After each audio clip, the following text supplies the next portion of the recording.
Can we reschedule? You know what? I think it's a little short notice now. Little? If we weren't here, I would have. Okay, that's fine. That's fine. But let's go ahead and do this. Let's do this like as if we planned it a few weeks ago, and as if we announced it on any other social media other than what this is. We've been talking about it for days. And by the way, thank you for tweeting it last night. I totally forgot. I know I mentioned No. There's Dave Burns in the chat right now, and he hit Discord and like, "Hey, are you guys streaming tonight?" And I literally had that like, "Oh shoot!" We had to go get a phone. You have to go like, "Honey, do you have?" Oh, yeah.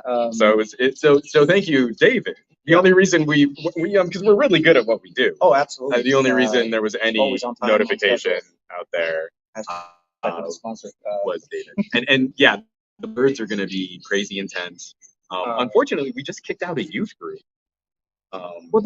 We got here first, and we claimed the gazebo, and then like nice. They're sitting over rolled up. They're sitting right over there. And I feel bad, but we did get here first. But, you know, I have to say that they were cool. They were really they were very, very nice. And, hopefully, new subscribers. No, I'm just kidding. It's been. David says the best. It's simply the best. You gotta rock it better than all the rest. I don't know. I won't be able to do that. That's about the extent of Jack Black vibe of it. That's why my voice just capped on that one little musical interlude. So I'm gonna probably down all of this over the course. You can see the difference in a lot of quantity. So yeah, I'm done with this head cold, but I'm still like. Well, I'm actually enjoying the weather better than last time. It was not only was it gloomy, it was raining, actively raining. And it was just the most horrible connection. We were really testing the water resistance of everything we own. And the connection could fluctuate pretty bad. I never really thought like weather would have that much. I don't know, man. I really need to mess around with Mint and this Pixel because it's like I'm fluctuating back to LTE again. Even with so are you with Mint now? Mint, yeah. Okay, you switched over. Okay. Yeah. I'm still sticking with T-Mobile mostly because that's. I probably need to go back, but you know, I paid for 6 months. I'm gonna ride it out. But anyway, y'all don't need to know hassles with MVNOs. We are here to finish up the face-to-face meetup, our dual smartphone swap challenge. Smartphone challenge. Actually, we were originally planning for one, and then we both kind of went, oh, but you also need. Yeah, I want the phone with the sticker. That's exactly how I didn't ask for it, but. I want the one with more GBs. Yeah. I want to talk about this phone, which, we're gonna have to talk about that. We're gonna have to talk. Yeah, we don't talk about Bruno, but we will talk about. No. Bruno is definitely off the menu. Off the topic of discussion. So I'm gonna give you this. This is your. Oh, what am I doing? I'm like taking things like this is your Fold 3. This whole package is what you gave. And your S Pen, so you can have that.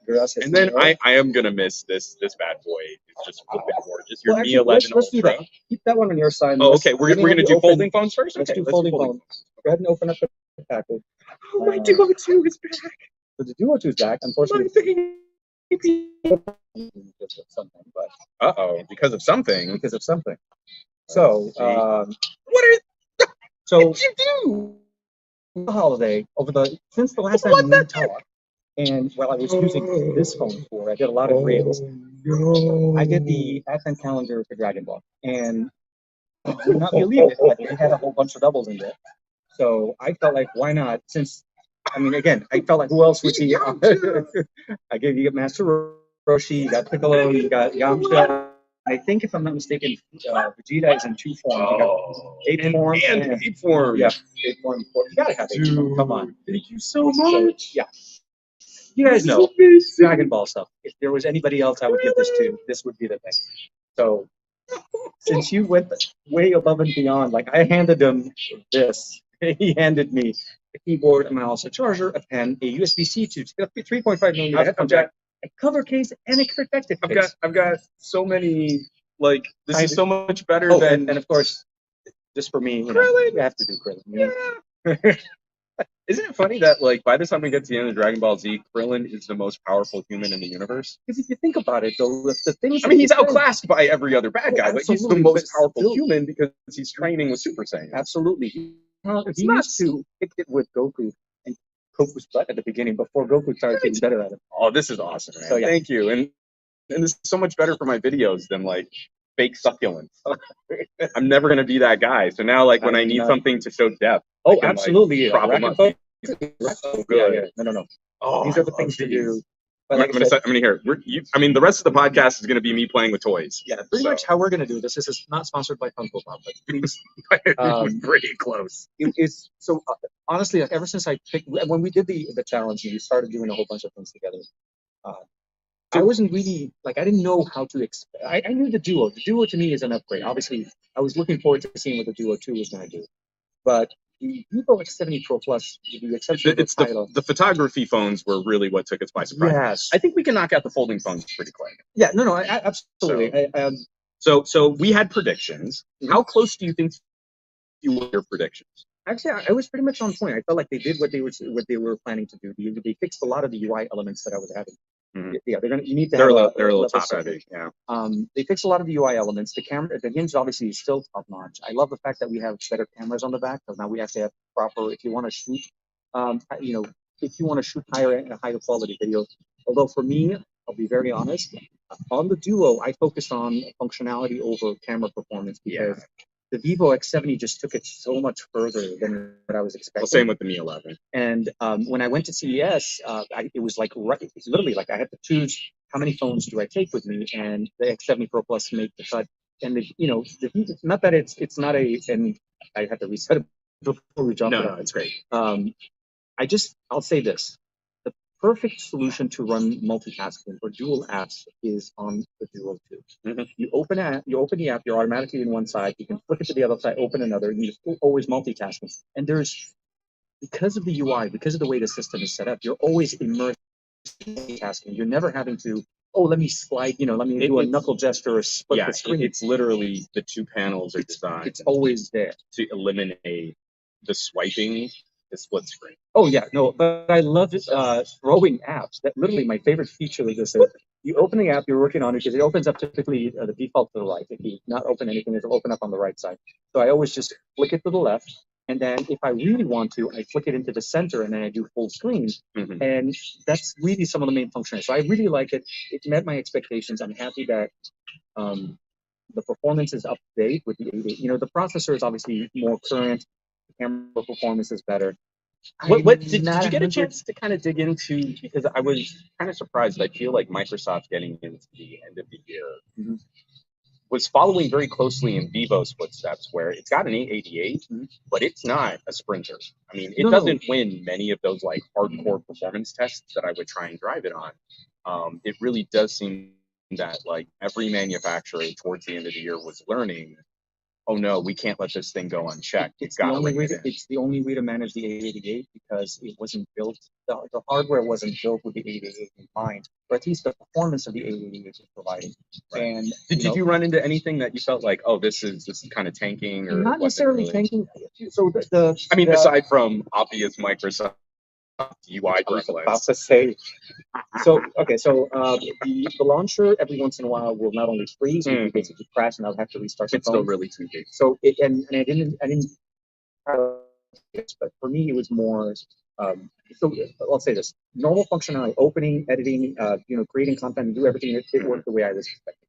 I wasn't pushing it with the camera because I wasn't really trying to use the cameras. Yeah. I did a couple of video calls. The front-facing camera's okay. It's fine. Again, it's fine for a video. I mean, that's about. And I think that's what I liked about the first one. Because the Surface is, hey, we're just going to set up conference calls because it's a Microsoft corporate device. That's all you need. Because that's what we really need. It's like a tablet. You really don't need the cameras on the back. You need the one on the front. But the only thing that I was a little bit surprised, I would say, is the bump on the back. I appreciated having those extra cameras. I liked the bump on the. I'm sorry, there was no bump. I liked the Gen 1. I like the form factor better. Yeah, it was a little bit better. More. I felt like when I was putting it in my car charger, when I was using it yesterday. Perfect example. There was an event going on with Team Pixel. I don't know if you had a chance to join. I had a chance to join. So what happened is for me, I was waiting with my son. We were sitting here. He was doing his swimming thing. So I propped it up. I put it in the car in the middle of my Tesla. So I was using it and I was watching content with it. But then when I folded it all the way because I had to start driving, because all the way in and it stays a little bit open, it wasn't sitting in my charger on the table or in the car. It really bugs me. Again, it's a me kind of a Tesla thing, but No. Everything, because my car holder won't hold it. Yeah, it's a function that I love that they added, but I'm almost tempted to say it's better without. Yeah, but I do like the notification ticker on the inside displays. That's a nice little touch. But I didn't really need the camera bump on it. I just think, like I said, it's for me when I use it, and also with the Juan has been the pen functionality was really nice. The magnet on the side really looks really very simple, very easy. The other side, outside. Yeah. No. Oh, okay. It works. It also works on the other side. Next to the camera bump facing in. So the button facing in on the other side. You know more about my magnets than I do. Yeah, no. Here you go. Yeah. That's how I was holding it. It holds better because of the camera bump. Yeah, that's right. No, it does. Yeah, because it now because it's thicker than the camera bump. Yeah, that works. Yeah, but it works a little bit better. Again, you're not supposed to keep it that way, but if you do, you have it on a table. You really shouldn't. And of course, if you have a bumper case, which I didn't have, that obviously goes out the door. So did anything surprise you about going from a Fold to a Duo? Because I feel like you had factor. It's the orientation. I felt like I was less likely to unfold and turn. I was always just open and ready. Because I feel like your experiences with the Oppo probably would have been pretty similar. So that was the thing. So the way we went, I had the Fold 3. You can tell when TK really gets lit up. He's like, oh, yes. So I started with the Fold 3, and I went to the Duo 2. Then I went to the Oppo. Yeah. So I already knew the form factor was very good, and I really liked it. But the one thing I missed out of it was it's not a continuous screen. But I like the fact that you're always jumping into multitasking. With the Fold, you're going into full screen, and you have to initiate the function to be multitasking. So you're never really. It's almost like you never have to do it if you don't want to. But because it's there, it makes me more functional because I know I can run one thing on the other. Like I could play a game and run a YouTube video at the same time. This runs it perfectly. It's such a bad habit for me. I'm constantly playing games and watching that. No, absolutely. I was playing Asphalt 9 on it. That was like last week or so. So I turned it on and I just pumped the video at the bottom and I'm like playing the game. Everything worked out perfectly fine. That's how it works. The Find N does that. Mm-hmm. Now, the Find N does where it kind of like what I think Oppo did is they saw this and they saw that and it's like, hold on a second, we could do better. Halfway. And it displays more. So I was driving today and I forgot. The more minimal crease also is in the right orientation for the kind of multitasking that I would want to do. Which the right way. It's giving you the tablet interface. That's really what it's intended to do. I loved all the people on my video because obviously I was very harsh in my video on the Fold 3. Because if you look at my video, instead of just looking at the thumbnail of my video, most of my criticisms were kind of in line with Tech Alter's video on the Fold 3. I would like this better if Hinge were the other orientation. The only difference is he's keeping his Fold 3 to show off in videos as a reference device, and I'm happy to give you your Fold 3 back. And I think it's the way I look at it is, if I had to choose, like, buying things, right? Sure. If Find N was available on the shelf and Samsung's are available, I would go with the Find N. Same. Right now, the Find N serves almost everything that I want. I took it with me to CES, and it was absolutely amazing. Because the cameras on there are actually functional. I mean, if we don't have enough, it's that guy with the little. Oh yeah, that's across the lake. I don't think you can keep it on the mics, but it's very distracting. But if you can, he's definitely doing his job. Yes. Oh, I hope you. Some random dude. The Find N actually did really good. I connected on LTE, so it had connectivity in the US. Google Play services ran perfectly on it. Mm-hmm. And I'm very comfortable in ColorOS. That default launcher, that was one thing, because you can't change the launcher there, and here you can, and you can try to do other sort of, although I wouldn't do it on the Duo 2 as much. I just mostly talk about the way this one is. For sure. I'll say this, very happily surprised. A few things that I wasn't expecting was the camera bump and the camera bump. So like I told you, right when we did the exchange, I had just finished writing the script for a 30-minute camera video on the Duo 2. And I still philosophically cannot answer the question, if you're into the Surface experiment, because these are both beta tests. These are in no way, shape, or form ready for beta. Yeah, beta 3 at best. Beta 2 and beta 3. Mm-hmm. These are not mainstream ideas. There is no average consumer who's considering these. Close to like 2,200. I still cannot answer in my brain the person who would be interested in the Surface experiment. I don't know that they care about having slightly better cameras at the expense of the Surface form factor. And while I was using this, it meant I was back on my Duo 1. I can't tell you, I'm so happy I did not do a trade-in on my Duo 1 to get my Duo 2. Yeah. Having both really, I mean, living with both for an extended period of time, folding phones are really poor options for content creation. The Fold 3 is demonstrably better as a camera than the Duo 2. I would never reach for a Fold 3 if I really felt like I needed to be mobile production, on the go, get this stuff done. And that was the challenge I had with it. That's why I felt. And the Duo 2 was even worse. This is why when you gave me this, you never, as soon as you get to play with something like that, you gravitate and you stick. Like, you're never going to reach for a folding phone. Phone I don't want to give back. So I feel like we're still missing some of the point of a folding tablet that turns into an awkward phone. Because this is awkward for being broad. This is awkward for being thick. And narrow. It's the external display on this, although functional, is better than the first generation. It's okay. Yeah. It's still. This is why, like I said, the find end solved it so much more. It's shorter and wider, which is what you want. It's single-handed. You know what kind of messed me up on the Fold 3 for that external display? Most of the things that I would want to reference now go to my watch. And it's the same thing with my Duo 2. Oh, I don't want to benefit of it. This one forces, it automatically sends if you have a smart device or anything like that. So I don't need this if my accessories for it complement use.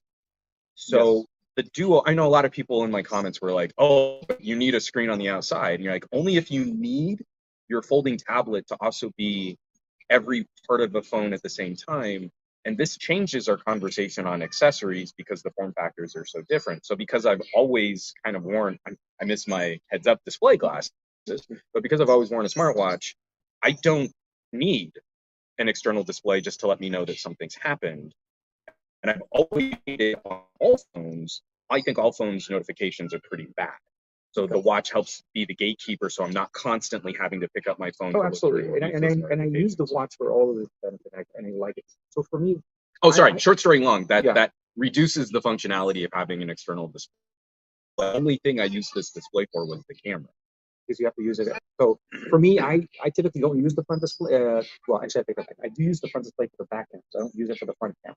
I like to use the backup, which is one of the things with the Duo is it's so annoying. Yeah, you can't use the back camera. I mean, you can use them blindly, and it has a reflective enough surface that you can. I mean, because I like doing races, right? So obviously, fingerprint sensor in the power button is objectively superior to any in display, and anyone who thinks otherwise is probably really bad at that. I want to do just a mock race. Obviously, neither of these phones are signed in. No, so they're not logged in or anything. But I want to pretend like we're going to take a photo of this amazing thing that's happening right in front of us. Yeah. Okay. So you pick up your Fold 3 and you show me what that would look like, and I'll pick up the Duo 2. Ready? Oh my God, that's amazing. Let's take a photo of it. And I'm ready to take a picture. And now I'm ready to take a picture. Obviously, if we had a Sony, it would be even faster, and I will say that, but I did not bring my Xperia or even the Pro. Actually, we should have been doing this on the Pro I. We really should have. Okay, yeah. Sorry. Next time, Sony, for sure. Well, and I still, like, when it was on sale, I was like, maybe I do need an Xperia Pro, and then I'll just bring my DSLR, my mirrorless camera everywhere. Maybe I need that. You don't know. Don't judge me. So getting to the Fold 3, I feel like my predictions were pretty spot on. Okay. Plastic screens still kind of wig me out, but this is so much better. Yeah. Again, it's what we would expect from 3 generations of refinement, and Samsung deserves a ton of credit for what they've been able to accomplish in a 3rd-gen beta test. But the crease bothered me significantly more than I thought it would. Okay. Because of the way that I almost always go to landscape. Yeah, no, and you end up having now it's no longer up down. It's right through the middle, and it is almost exactly like if you had 2 curved screen phones side by side. The width of the crease is almost exactly like that. Yeah. And because I don't use my Duo, obviously you would never really want to rely on the Duo for spanned content. It's not great. You've got a gap right in the middle. It's good for certain things. If you're looking at page, I would say a document that is written basically paragraphs at a page. If you go portrait, open, spanned, and you don't mind that gap in the middle, that's kind of functional. No, but that's not really how I use my Duo. Duo is two apps at the same time, almost exclusively. It's two phones. Lovely, two phones in one. Very much an homage to be easier. But yeah, sorry. But I feel philosophically, it bothered me more than it should have because of the other content that I've seen on the Fold 3, that when I would go from an app on the outer display and reformat to an app on the inner, how often it would have to letterbox. Yeah. Or I guess pillar box. Pillar box, yes. And you would still see less information on the internal screen than on the outer screen. And then I would constantly be doing that dance of getting into multitasking just so that I could reformat to see more. But lastly, and again, it's not anything that I think other folks should be concerned about. It's that plastic sound, where if you let the plastic rest for a bit and then you go to open it again, you hear like that lip smack kind of a sound, and I can't unhear it. That is absolutely not going to be something that bothers most of the traditional Fold owners there, but it really does come down to that generational improvement in material designs. Not material design, the software, I mean literally the materials we use to design these products, and how we take one step forward in extreme functionality, we do take one step back in durability and in literally the acoustics of the device. It changes that. Whereas like on my Duo, like, oh no, that doesn't make any sound. No, not a single, not even a creak, not a it's a solid. The hinge mechanism on the Duo on both persons. Well, actually, I feel like this is better. It is definitely better. I was going to say, because I haven't. So the problem is, the last time I used the Duo was literally a year before when we did the last. No, 2 years before. Was it? No, it was a year before. It was Note 20. Yeah, Note 20 Ultra. That came out 2 years ago. Well, yeah, like the 90s are like 5 years ago. So okay, so when we get to the Samsung part, I'm going to talk a little bit more about the Note 20 Ultra. But yes, so there's a Samsung part of the conversation.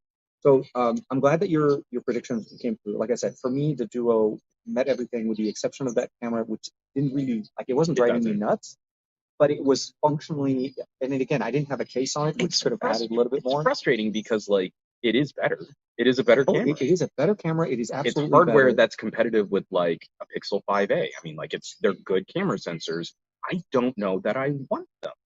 I think their solution, what they were trying to do with this, is a massive reaction to the first generation, where everybody, and they heard it from everybody. Why do we only have one camera as a front-facing camera on a? Yeah, it literally feels tacked on. They were like last minute. It's like, what do we do? What do we do? Staple. Yeah. Like I said, overall met the expectation. I'm happy with the way the. So I want to shift photo phones. I think we were both let's do way happier. I did want to ask one question. Oh yeah. So you've used S Pens before? Yeah, absolutely. And part of the package that I did here, I didn't give them the standard and that comes. No, you gave me the really good fancy. So I decided to go with the Pro. And what did you think of the Pro? Meaning that this could have worked on not only this and also on all your other notes. What it immediately felt like, and what I really appreciate about that design is how much it feels like a nice Wacom stylus. It reminded me so much of the Wacom. It really does. And it has good weight on it. The tip is actually designed specifically for the Fold. You know what I really works with the other. What I need to do is this year, after the pre-orders calm down, I think this is the year I really need to get on a Samsung tablet. I've been a couple generations out, and I feel like this is actually one of Samsung's strongest games right now, especially once we talk about the announcements. Yeah. Once we got on the announcement, I want to talk a little bit more. Yeah. The Fold made me cranky again because of the crease having a trench where I couldn't use the internal display as one continuous surface for art. Yeah. I'm not an artist, but I do like to doodle. I used to draw cartoons for like my high school newspaper and stuff. So I like to just kind of wiggle and sketch. I mean, I'm not doing anything professional, but for me, it's a calming activity, very much like origami.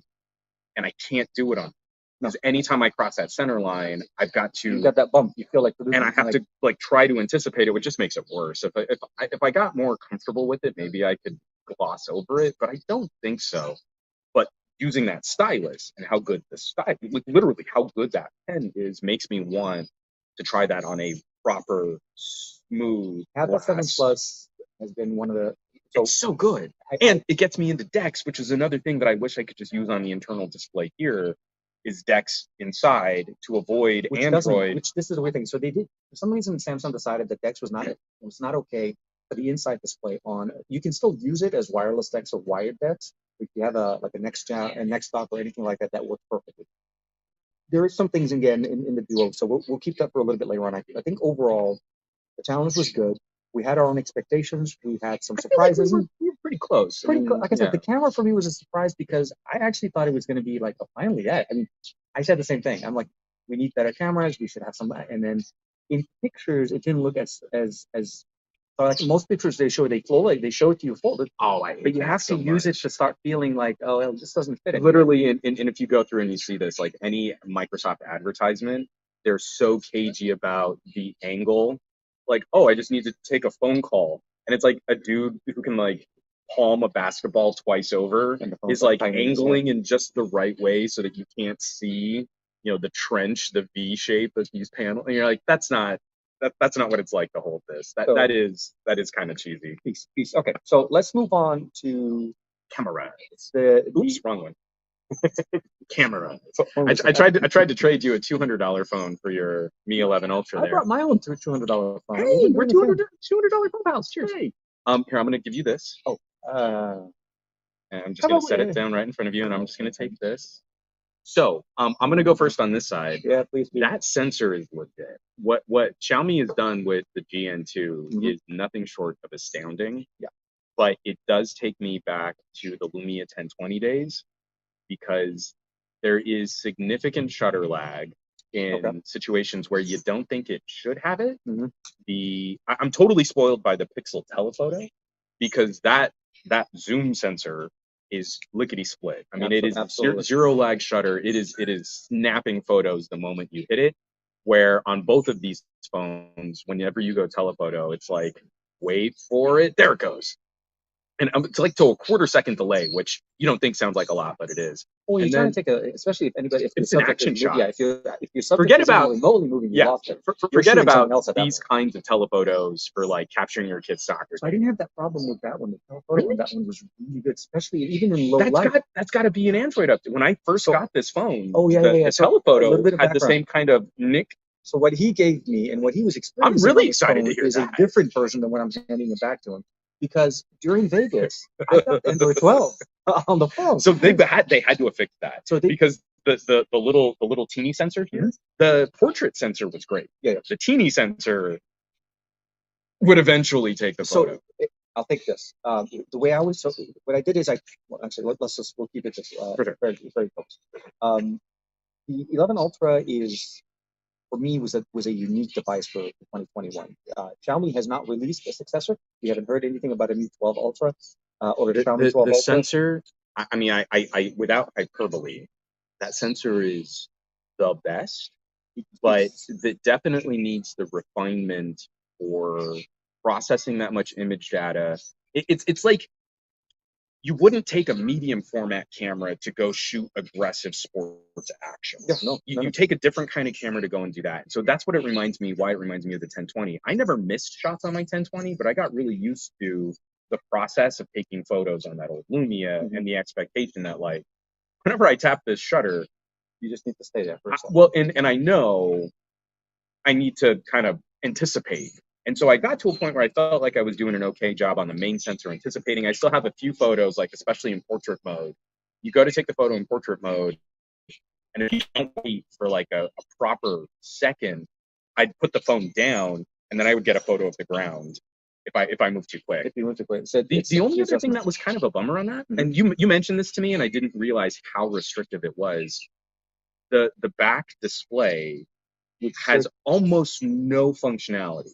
It is such a good idea. The promise that we were given last year, and I think this is by far one of the things I don't know why it's unrealized potential. Absolutely.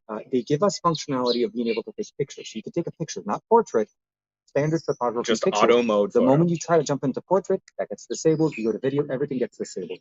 And of course, we have to double tap a little bit to get like some kind of background to customize it. It's truly missed opportunity and potential, which the device can definitely handle. The hardware is there.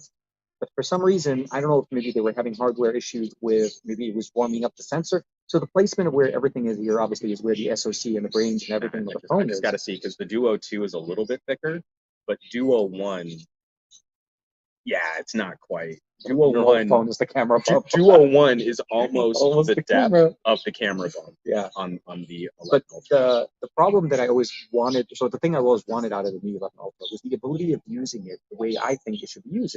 It's facing me with the display and then using whatever sensor I want, and him, just having very, very, very quiet. Sorry, the little moment there. I knew. Very. So I feel like Mi 11 Ultra succeeds in one specific, but it's part of the camera conversation that I often have, where you make one spec way better, you're gonna have compromises somewhere else. And I feel like part of that comes down to some of the image processing, especially for how fast like a Mi 11 can be in the Photos app. So that to me was kind of the transition. Apparently, my X70 Pro Plus got even better. So here's when you were using it. The overall UI. Okay, so I'll say this: the standard UI, like when you're in apps and opening things, that didn't change. That's for me. It still felt the same. The camera app still has that little bit of, like, when you change the sensor and it kind of takes extra second. It still skips. But then once it's there, when I was doing, it was during the Samsung event. They were doing a keynote. I was in at the, I think it's the Sands Convention Center. So I was sitting. I was pretty far, but I wanted to keep shooting. There was a model of person on the stage. So I had it sitting in the closest I can shoot into it, and it was low light. You had the blue background kind of going on and all of that. And it shot pictures like I couldn't put the phone down. This is how bad the situation got. I had an A7 IV in one hand, and I had the X7 Pro Plus sitting on the other hand. And if I didn't really need to use the A7 IV, believe me, it was this phone. All of my reels, all my like I was downloading about 64 gigs worth of content before I came to meet him, just in case, And so I was downloading like that 64 gigs of content between videos and I wasn't even driving it to the 100%. This is literally based on, even when I came back from Vegas for like most of January, still, and we'll talk about this at some point. Sorry, I gotta look. Well, I got this guy. So that guy came. So this guy's gonna make me feel a little bit better what I'm losing. But this is the P50 Pro. Has been a big surprise, but yes, this is by far. I'm having a hard time giving it back. I want one of my own, and I don't know why. Like it took all of the expectations I had for it and just threw them out the door, and it's like, no, we can do way better. But especially in you spending some time with it, I think you can appreciate why, in light of losing LG, this felt. It's got a lot of the same pros and cons. I mean, it's got a lot of the same funkiness as an LG. So you have to be very specific, and you have to play around with it. And the camera will let you fail. Oh yeah, it will let you mess things up. You need to be very confident in and knowing what type of color and picture and what setup you're using with the camera. Like if you don't learn this phone, it will let you. You need a couple. So this is absolutely like an LG in that sense that you need a couple of days of trial and error. Just to get through everything. Once you get used to that, and I had at least a couple of weeks before I went to CES, so I had that before. We got to the show, and everything that kind of worked with me there was very focused on what I wanted to produce, how I wanted to produce it, mounted or unmounted, portrait or landscape. Yeah. And transfer, and because obviously it got Android 12, it felt like a little bit fresher. Didn't have any issues. It was obviously I didn't have a lot of things installed there, but I installed my editing software, so I edited, rendered, and I used the mics. Oh, amazing! They're real good. Audio quality on my reels. The only thing I needed to do was make sure I was in an area where there was not a lot of sound, so I would just go into the closet. A little bit. I learned so many things. And at one point at the hotel, because my wife and my son were with me, I would go into the shower and get a towel, put it over my head, just to kind of get the sound dampening going and get rid of the echoes. But short answer, solid phone, a little bit heavier than you think it would be. It's definitely has some weight on it. It does kind of resemble, because the Mi 11 is top heavy. I mean, it is noticeably top heavy. This is right behind it. Yeah, like it's pretty close. I was surprised when I got it. I was like, dude, it is definitely So you have to. This is not for the sort of light of wrist. Yeah, you're like, I'm holding it from the bottom. No. Back from like I used to like work at a pizzeria, and you were like eating the dough. Oh no. So, I would say this: the Duo 2, no problem returning it. That was obviously, I think. All three. I'm glad it's gone. And then the X70 Pro Plus. I'm gonna miss that Mi 11 Ultra. I'm gonna I'm really gonna miss that. Really gonna have to basically drive to Juan's house and just pick up my skin. And the killer thing set up visitation rights. We'll have to set up weekends here, weekends there. I think it's only fair. No, it's and then the other thing that I was really kind of sorry, and you'll see most of this because of the bugs and stuff. But the X70 Pro is not the same. It's not the same experience. It's a very different experience. It's surprisingly close in how they've made some compromises between the two. Obviously, the image sensor advantage disappears.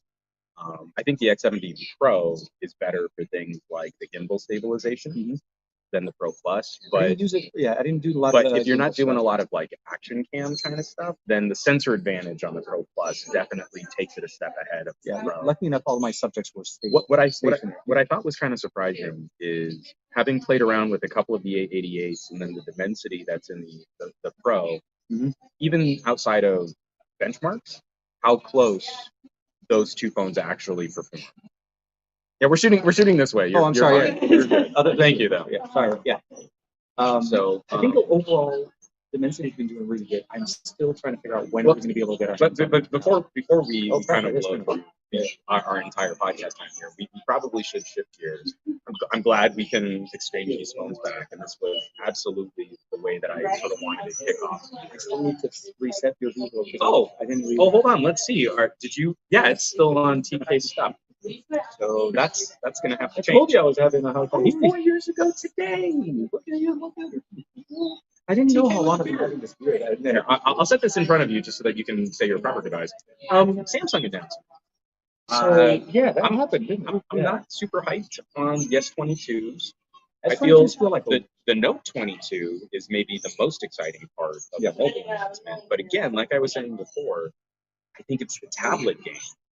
The tablet game actually has me interested in maybe potentially considering the possibility of maybe giving Samsung some of the money. I think that as a tablet, it's the only premium tablet and Android experience right now on the market anyway. So except for the Duo. Yes, when the Duo is in tablet mode, which is always. The announcements that kind of went on for the most part, I felt like is. Okay, you know what? I still don't understand the whole conversation. I'm just going to jump in real quick. You know what bugs me? Yeah. MSRP is fake. Oh, absolutely. It's such MSRP is a joke. Yeah. They've purposely inflated the upper price tag to make their sales look better. And then also, because carriers are going to like that they can charge full price to people on payment. And now that those payment plans are going out to 3 years, you're on the hook for 3 years. I can't believe Verizon's financing. So Verizon's starting it, which I'm pretty sure AT&T was already there. Yeah. You know T-Mobile's going to jump on it too, because why wouldn't they? Because so now you go and you look at an S22. Someone walks into a carrier store, and maybe they're not, a fan of podcasts like ours, and they're going to go. And if they're not the savviest shopper doing the best trade-ins and getting the best BOGOs and deals, they're on the hook for full price. Oh, absolutely. And Samsung has set that full price artificially high just so that they can then devalue their own products with sales and trade-ins. Not only that, did you see finish that. There's a few other things that I noticed. So I ended up ordering some stuff after what felt like because times of trying. I don't get anything pre-release, so there's no benefit for me being right on the release of them to the general public. So I'm going to wait until everything dies down, but I think I probably will jump on a tablet. So I think that's the right move. What's going on with the S22 and S22 Plus for me, I feel like if you're the S22, I think is not intentionally crippled in the sense of how it's set up. It feels like a pain point phone, so that you'll want to spend more. You go in there, you're like, I just want to say, I'd like to get the least. I just want a base model. I want the base model. Oh, it only does that. Yeah, and it's a 3,700 milliampere battery. Yes, it's a smaller display. It's a 1080, whatever. But the long story is you get to that, and then you realize, no, the Plus is better. And if you want to really go for the best, then the Ultra becomes a Note. So my point is still there. This is a Note. This is not an S22. It is not a successor to. Well, I can't show you because that's the phone there. It's not a successor to the S21 Ultra. And in my opinion, it's a successor to the Note 20 Ultra that we got from 2 years ago. Which is still, I think, peak Samsung. I think that might still be one of the best phones Samsung has ever made. So I asked my wife. I went straight up and I said, like, ooh, here we go. So you have you just got Android 12, running on the latest update. I'm with you. And I want you to know that you just released the new Note. I Tell didn't me call her more. yesterday. I'm interested. And her first word back to me, she was like, "No, you know what? I'm okay. I'm good." I said, "Are you sure?" She said, "Does it have an SD card?" I said, "No, I'm okay. Can I use my?" And I told her before, obviously, that it's going to use the Max Stripe thing. She's like, "No, no, no, no. I like paying with my phone on any terminal." So I have not only got my wife to use contactless payments, which she loves, and the fact that it works on any terminal, and she loves her SD card. She loves the camera. She has Android 12, and I can expand the SD card to 512, and it'll still be cheaper than buying a Note 21, S21, S22, whatever the new Note is. It's a Note 20. It's a new Note 22. It's the year 2022, and it's a Note. So it's a Note 22. And it's February, and yeah. So long story short, which I really, you recommended, trying to keep that.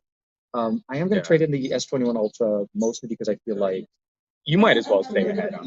But for me, it's more about staying with it. But all this nonsense of like average consumer conversations, increasingly, I'm trying to get people to hold on to older phones because they start genuinely losing features that they don't know that they care about until they're gone. And then you're locked into this Samsung sell cycle. Well, and not only that, their trading values were lower than what they typically are. Yep. There was a weird thing going on. So on top of the fact that the site was having a whole bunch of problems, so that's beside the point. The trading values were depending on it. So T-Mobile, if you were going with Samsung on T-Mobile, you got an extra $100 free trade. Sure. Somehow T-Mobile was more generous. The price of the phone is lower. Because everything was like fake and subsidized. But anyway. No, absolutely. But no, this I'm saying, if you go straight to, this is through Samsung's purchase, not through T-Mobile. I didn't call T-Mobile to get all these numbers. On Samsung's website, you're able to buy carrier lock versions. Sure. There was also this massive game of trying to get people used to higher storage capacity. Mm-hmm. So the 128, the 256 was selling for the price of the 128, although the 128 was more, inflated already, and the 512 was selling for the 256. Right. So they were in it, not in a hurry. They were intentionally kind of pushing you. They're like, why would you want to get the 128 when the 256 is the same price? And to me, that speaks of all of the yearly drop in sales numbers from Galaxy S10 to Galaxy S21. Samsung doing everything they can to incentivize flipping a phone, trading in, and getting you swapped. But I don't see anything in the strategy that's really going to speak to the consumer experience. I hope Samsung sales don't continue to plummet on the S, that we find this bottom. But I don't know that they've really got a good pulse on what their consumers are interested in. They're still experimenting, and they're still doing that. Yeah. And it feels like they're scrambling. It doesn't feel like, no, absolutely. Like this is a okay. We can go a second generation on this idea. It's, I don't know, maybe get rid of a premium S and bring back the Note. From 1 year to the next, there is no premium S phone. No, the S22 Plus now, the S22 Plus is de facto the best S series. Different cameras, different screen. Absolutely. It is not a premium S. And again, I'm going to be cranky here about this because ever since the Galaxy S7, we've been told, the cycle now starts. That was the year they brought back the SD card, just for reference. Yeah, but I mean, like, we went through the Note 7, and the Note 7 was the Note 7. Yeah. But ever since then, the techie conversation, well, you shouldn't force people to buy an S Pen if they don't want an S Pen, they just want the larger screen phone. And then the Galaxy S started picking over all of the new stuff, and then the Note was the follow-up. Yeah, the Note used to be the leader, and then the S became. So for a few years, so now, was the leader. Yeah. Now we don't have a premium S. No. And last year we didn't have a Note. So we're playing this game of moving things around and calling phones different names. And if I see one more headline, Samsung killed the Note, I'm just going to vomit all over that person when I meet them in person again. Because it's such a stupid psychological trick of trying to make something sound more impressive or trying to make something sound better. But you do have different audiences. You do have, I'm a person who wants a large screen, nice Samsung. Yes. I'm a person who wants the productivity features of a Note. Those are different consumers. And now Samsung does not have separate solutions for those consumers. The S21 Ultra is still the best S series for 2022 because there is no S series. Right. Anybody that doesn't know, so this is for reference, anybody that's not a techie and you see them on the street, people know what a Note is. You pull up an S Pen out of your phone, people know that it's a Note. And if they see the S22 Ultra, they're always going to call it a Note. And the reality is, saying that they're going to break the rules. Well, average consumers. Please keep going. Keep going. My thing is, like, when they say, like, we're breaking the rules, let's go ahead and break the rules. Right. You're breaking your own rules. You're not breaking anybody else's. You're just confusing. You're confusing people. I'm excited to see some of the improvements. So I'm not going to deny the fact that it has a 5,000 milliamp hour and 45-watt charging. Going back to what I love about the S20 Ultra, which is one of the things I love about it that I missed. The S21 Ultra, it has a 5,000, but it dropped to 25-watt charging, which I felt like was a massive takeaway. And that's a step back up. Yeah, so this is finally kind of going back. The sensors are supposedly, we'll see how the performance. I mean, the S21 Ultra is actually a very good performer. So if you have an S21, seriously, very few things, with the exception of faster charging, will even compel you to even go in there unless you really want an S Pen, which you already have on the S21 Ultra. You just need to buy either the Pro or even buy the S Pen made for that, for the $7. Yeah. The pricing game, the confusion, the website issues, just the whole process was messed up for the S22 Ultra. And then the one thing that I don't think Samsung realizes to this day is their experimentation is going to cause so much confusion that people will let things go somewhere else. Where they're just going to go to Apple, I would say. And this is the weird conversation, because when you go into a retail store, there's only two options. Those are the first two. Why would you buy anything else? No. Pixel's giving me left. Sorry. So, anyways, do they have an end cap with pixels when you go into an AT&T store? Like, if you walk to the end of an aisle and you turn around, you stand on one foot, you can maybe see a pixel. Is that how we ever do that? Yes, the smile. So, we focus so much on phones. So much of our conversation on phones. I was very underwhelmed with Samsung's phone strategy this year, and it's funny that it's actually making me. If you can get an S21 on a really good deal, that's probably going to be better. If you're still on an S20, you're not missing much. And from what we've seen on early performance, the S20, they took away some of those features back at the S20 as well, except for the Max card. You didn't have SD card anymore. They already dropped it. No, S20 has SD card. S20 Ultra. I'm almost tempted to say it. I remember going to the Ultra. No, because S20 still had higher resolution. They just got rid of the headphone jack. So S20 and Note 20 still had SD card. Okay? I know the Note 20 doesn't. So here's the Note 20 did not have an SD card. The Note 20 Ultra, that was good. And I know this specifically because I bought the Note 20 to upgrade my wife from the Note 10 that I had from before. And the reason why we couldn't upgrade there was so much on her SD card. So it was screen resolution, Max Stripe. Max Stripe was so the Max Stripe is still there on the 20, but the screen resolution got dropped to 1080 as opposed to 280. Sure. And we lost the SD card on the 20 and the 24. The 20 Ultra kept it. The Note 20 Ultra kept it. But what we know about 8 Gen 1 Exynos performance, we're probably in good shape to ride out 865, 865 plus, the 870 for another whole year. I think the 870 still has some life in it. Not only has some life, I think it's still going to be directly competitive against newer, hotter SoCs until we can get some more MediaTek action. It's the MediaTek's solution, the 9000. I still have. So I've been trying. I know Oppo made the announcement a while back. We haven't heard anything about an actual announcement and so on. But the Find X5 series is supposed to come out, and it was supposed to be one of the things. The leaks are showing a Snapdragon information, so I'm a little bit confused. But we'll hopefully see that in the near future. But it does make sense why Samsung started getting real quiet about the Exynos release, given some of the performance numbers we've seen there. I might be testing a phone I can't talk about that has an 8 Gen 1, and the phone is brilliant, but I am a little concerned about the SoC and all the 888s. My favorite experiences on 888s are when they've been refined and detuned to perform more like 865. Which I think like the Vivo. The Vivo is not a sprinter. No, it performs a lot closer to an 865 plus. That's better. I think it's so. So better for battery life, better for performance. And especially you talk about an S22 with a smaller starter battery and an 8 Gen 1 in North America. I feel like that's not going to be a very good. I feel like that's going to be an iPhone SE kind of combination. So you may be able to do what we did last year. Okay. Because I kind of put in my jump on the back of the X. So that's good.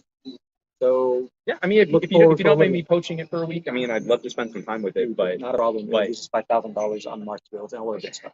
No, right under this table. Right under the check has been delivered. I like to. So you know what the whole thing with T-Mobile. It's an easy thing for me. I just jumped into it, and the moment you get back to me, I'm going to jump out of it anyways. No, I'm going to be very honest. The S22 is not for me, and I don't think this is something I wanted. But I feel like I want to see the bracket. What they think of as an entry level, which is what they're using as a crutch to kind of get people into the S22 Plus or even the Ultra, and what they're considering to be the best of the best. So we'll have to see how that kind of comes out once we have a couple minutes here before we wrap up, and you've got a cheap phone on the desk on this table, and I've got a cheap phone. I don't know if all this cheap though. I don't think I did this justice. I need to still put out a video, or maybe inexpensive. We'll call it inexpensive. No, it's not that inexpensive. I'm just talking about like we're actually made leather. Okay, so we're talking about the Infinix. TK has not put out a video on the Infinix yet. No, I got it. So mine's all weird and quality. His has this absolutely fantastic fake leather back, stick on kind of and it's orange and it looks really good, and I want that so bad. Orange is good. Orange is glad I didn't say banana. And no, it gives me so much. What's it called? Before I tell you about a little bit of that orange kind of thing. So I was surprised. First, because I didn't get it on. They look really opal, don't they? Okay, so this one doesn't because of the leather, the backing. But wasn't there a find that had an orange back? Yes, but that was more where it was the camera stack was. No, you're right. Yeah, it was more similar to the fold. You're right. Stack on the left. So that's the Find X2 Pro, which I have. Okay. And that one absolutely great, and that's using leather and all that good stuff. No, this one is a budget-friendly phone, definitely priced right. So again, Infinix is one of those companies that sells very local and very specific regions, but like their target price is around €250. Yeah. Which is absolutely stunning for not only the processing power. The processing power, the build quality. Build quality is a nice step up. USB-C. And the fact that they had a few other options, and the audio is going to get a little bit weird now. No, he came all the way from there. He saw us and we pointed. This dude's really doing his job, and it's like it's on us because we needed to shoot here. He's trimming the hedges, and he will be here. But he's got one of those old like. Well, no. So the reason why it's getting the sound is it's hitting the concert. I know. It's going to reverberate over all of this. So, but we're almost done with this here. Pretty much almost. Early experiences, I still don't love Infinix's launcher, especially the actual. Yeah. But I've gone through 3 generations of Infinix now, and each one has been a significant improvement over the previous ones. The cameras are good. They're not going to blow you away. I like the fact that we get 4K 30 on both playing back. This is something. Considering the price point. And this is now at a performance tier where you could take that 4K video on the phone, trim it up, edit it, and finish it off in 4K again. You don't have to drop it down. Other Infinix on the lower tier SoCs, you would have to finish off in 1080 if it could even handle editing a 4K video. That's all done now. Like this is like what would have been a mid-range phone last year is now selling more near the entry level. Yeah. Audio just went up. Yeah. We're almost done here, folks. And literally, we've got an audience. And something that's about it on Saturday. So for me, I also got a hands-on with the Redmi Note 11 Pro 5G. So the higher end models of the Note 11s came in also a little bit later. This shipping's been really weird coming out. Oh, it's been difficult getting stuff in. Yeah, my Redmis were delayed too, so I'm gonna have a video out on the Note 11s. Yeah, next week. So I'll do the 11 Pro because I already covered the 11, and I felt like the 11 Pro is a little bit more love. For sure.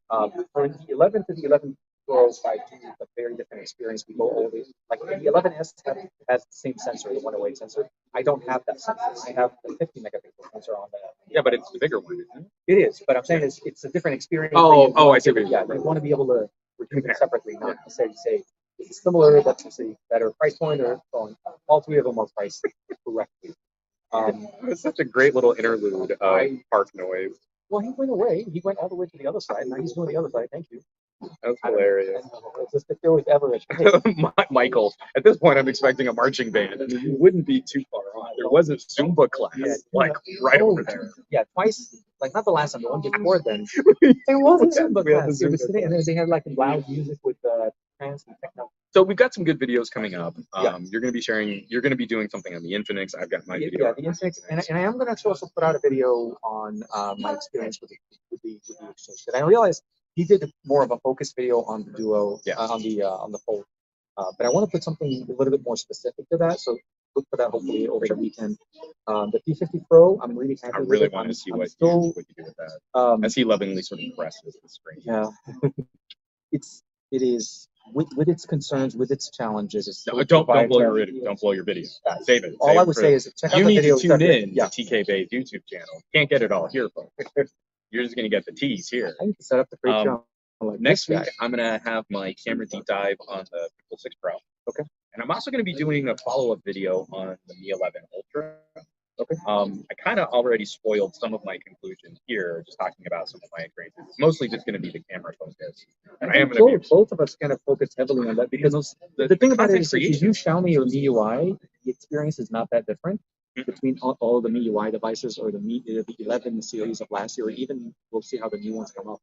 But yeah, the camera is what changes. Every single one has a slightly different experience. The 11 Ultra definitely a boss when it comes to camera performance. I can't wait to Don't blow my video. You've got to tune in. Yes. No. Well, that's my experience. It's not his. For all I know, he's going to be like, spoilers, TK. You cook pancakes on the back of this. It's so hot. It's so bad. I look forward to doing more challenges. And the S22, like I said, the moment I think I only really need the phone initially. And it sounds bad because I'm actually kind of buying it. I literally only need it for a couple of weeks, and then we'll have at it, enjoy it, try it. It's not gonna. I can tell you right now. It's throttled. It's not running at 120 hertz frames per second, and the battery's not going to last you all day. So that's just me, and we don't have the phone with us. So it's amazing how we can just predict that. I'm looking surprised, and our gentleman is back here. So. Every single Samsung, we're going to leave it. Every single Samsung has made me go back and think, oh, the last Samsung we had before this was actually a better phone. Going from the S20 to the S21, S21, then we got the FE. Like that phone didn't make any sense, and now the S22, which should be one of my dream recommendation phones, because it's near the form factor of like a Pixel 4a, is making me go back and tell my family members like, hey, if you still have an S10, just keep that. Yep. It's gonna be about the same, minus a slightly better camera sensor.